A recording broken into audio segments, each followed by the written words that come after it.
You ready now? Okay. Hi, this is Dr. Todd McDougall, then Chiropractic and Wellness and Indiana Scoliosis Specialist.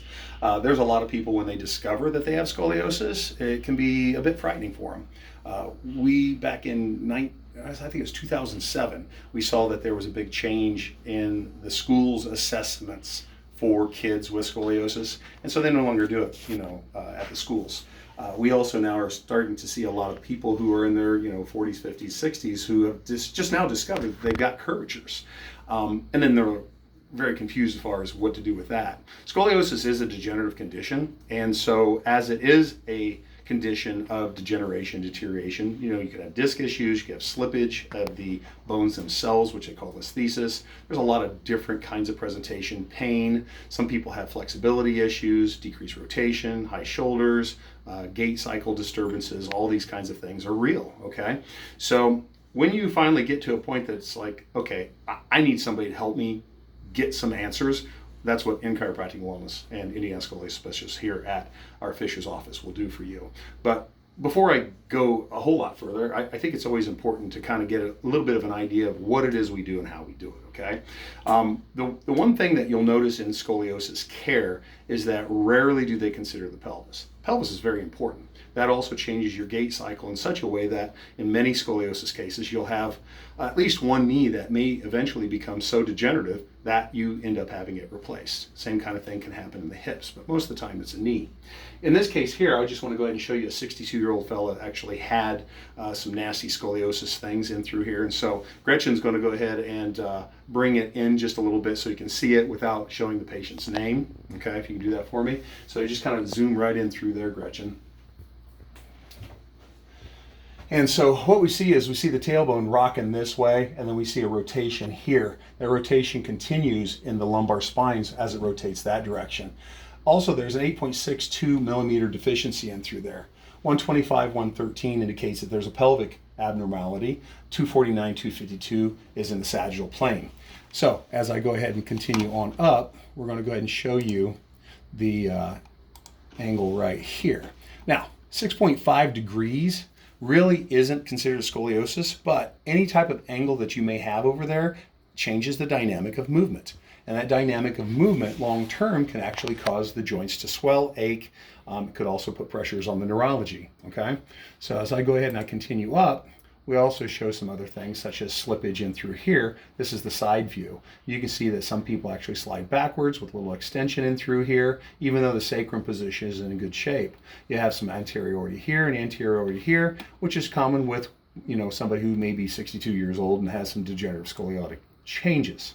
And through the thorax, this here looks kind of like a mess, but you're looking at 19.0 and 19.1 as far as two angulations in through there.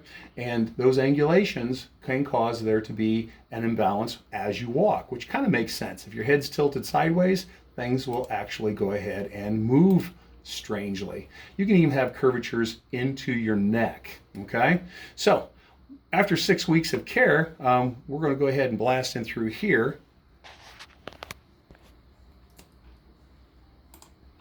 And now what you'll go ahead and you'll note after we went ahead and went through our 6 weeks of care, 2.92 deficiency right in through there, that's changed.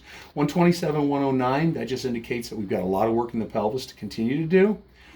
We'll go ahead and come in through here, in through the thoracic range. So you can kind of get an idea there. There's 7.3, so yes, that ended up going up just a little bit. But here's the big news of the day, okay? And this isn't supposed to happen.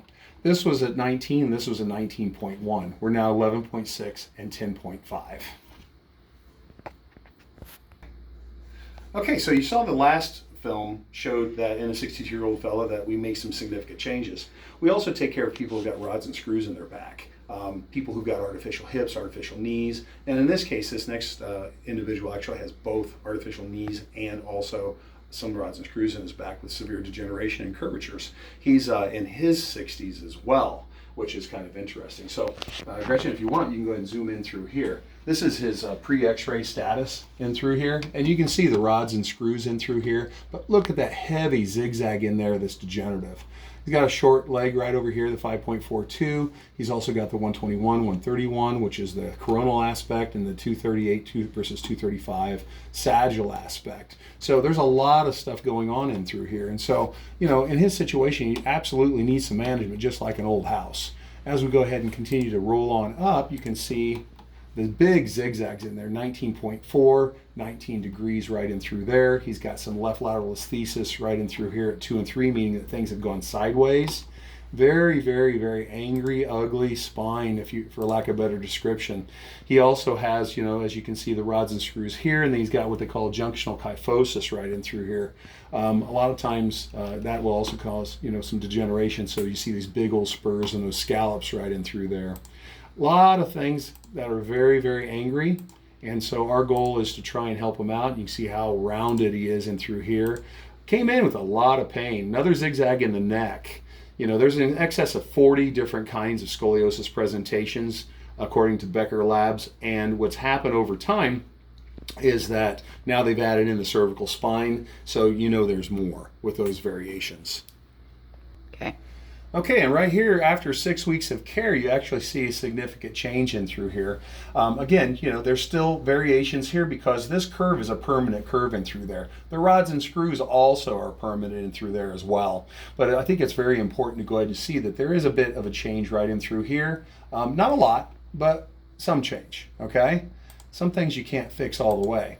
However, what I will say is that that 19 plus degree and 19 plus degree here is down to now 11.5 and 16.8 degrees. Now, mind you, we do not brace in here any longer, and we've done this without bracing. So you can only imagine what we could possibly do with a growing spine, somebody who's young, somebody who's got, you know, some concerns. All of a sudden you see in the bathing suit that your kid has this giant hump. There may be some things that we can do, all right? We may not be able to fix it or correct it into a straight position, which if you go and you ask any scoliosis provider, unless it's surgery, the majority of people say, okay, listen, we're not there to correct it, but to go ahead and try and reduce its growth, all righty, or its progression in the negative way. But you can see there's some good changes in through here, down to 2.5 here. So that's pretty amazing.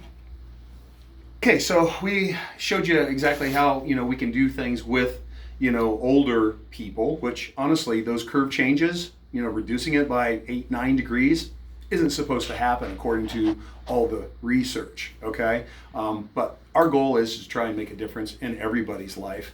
And so sometimes though, we actually have to send some of the young people out for surgery as well, and that's fine. And we can treat them afterwards too. But it requires special attention, special care, and special skills. In this next case, I want to kind of give you an idea of how bad some of the people are that come into our office. This young teenager actually had some major digestive issues and things along those lines for many, many years, and even was sick and almost lost her life due to it. So what we're going to try and do is just kind of show you another example of how severe this scoliosis stuff can get. So right in through here, Gretchen. Oh, it's not letting me zoom in. Seriously. There we go. Okay. Okay. All right, so right in through here, you can see the significance of this curvature.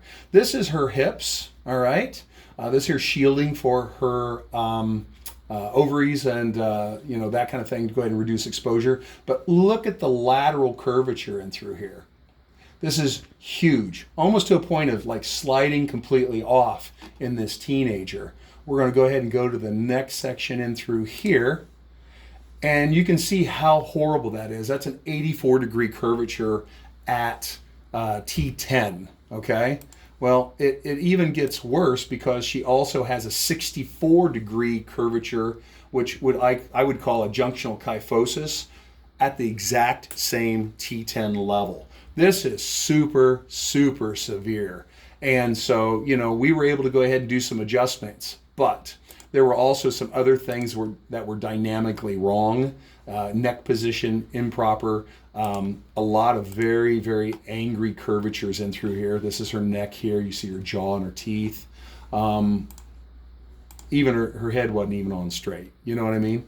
So these are significant problems. So what I'm going to do now is I'm going to show you post-surgically what we're dealing with. Okay. Okay, so what you'll notice is that she went from short here to short here, but you can also see the pedicle screws that are in there to go ahead and try and stabilize her pelvis. So her sacrum actually is still tilted quite significantly because it's just locked into a bad position, okay? So let's go ahead and go on into the post-surgical corrective aspect. The surgeons did an amazing job. Obviously, she was 80-some degrees. She's now at 49 and through here. But this here caused a lot of stress on this type of titanium rod. What ended up happening was, as time had gone on after her surgery, probably a couple months or so, that titanium rod actually snapped while she was in the kitchen with her mother cooking. And so we had to send her out for another one. Now, no, we didn't do it, but it is one of those things that the tension is so great that the human body creates that the tensile components were just too much for the titanium to handle. Fascinating stuff. In through here, same kind of thing. She can see how we've lightened this up in through here as far as the surgeons and what they have done for her. They've done amazing work. They really have. In regards to that, though, we go ahead and do post-surgical analysis as well, in which case we actually found before that she actually had the pop of the rods and screws, that she actually had several screws in there that were already broken because of the amazing pressure that her body actually created. And you can see the upper thoracic range in through here as well. So the reality is that what we have to try and do as best as we can as chiropractors is, one, identify everything. So this is why there's a big necessity for x-rays. We utilize the PCCRP guidelines where there's 27 markers that show the necessity for x-rays, and we actually know what we're reading. Unfortunately, in today's world and the education program within the chiropractic realm, chiropractors really aren't learning how to interpret neurobiomechanically anymore. They're looking at the x-rays almost like a medical doctor does, which is basically parts and pieces in pathology. And chiropractic-wise, this is becoming a lost art. So our goal is to go ahead and continue that tradition of great chiropractic care and getting people what it is that they need, and then two, at the same time, in this case, we're actually giving this young lady a lot of comfort, even though she's got rods and screws in her back. No, we do not put her on her side. No, we do not crank her. No, we do not twist her. We have to be very, very diligent about how we go about treating people. We are not basically a one-trick pony. A lot of people will see me, since I'm the StrongmanDoc and I'm taking care of the largest, strongest human beings on the planet, they assume that I only have one methodology. I don't. We have lots of opportunities. So if scoliosis care is something that you're concerned about and you want somebody who actually knows what they're doing, who could actually dovetail nicely with your surgeons and possibly PTs and other things, chiropractic is a very viable methodology to go ahead and maximize your potential, and we're here to do that. I started my career back in 1997. And back in 1997, we had a lot of people who were post-polio. So I cut my teeth on some of the hardest, toughest cases with people who had neurological deficiencies caused by polio, which resulted in nasty scoliosis and degeneration. So if it's something that you're interested in getting some help with, we would love to take care of you at In Chiropractic and Wellness / Indiana Scoliosis Specialist. So please give our office a call. Go to inchiropractic.com. You can go ahead and look at our scoliosis page as well. We're here to help and give you some answers, maybe in some cases for the first time ever. So thanks for the opportunity. We hope you enjoyed this video.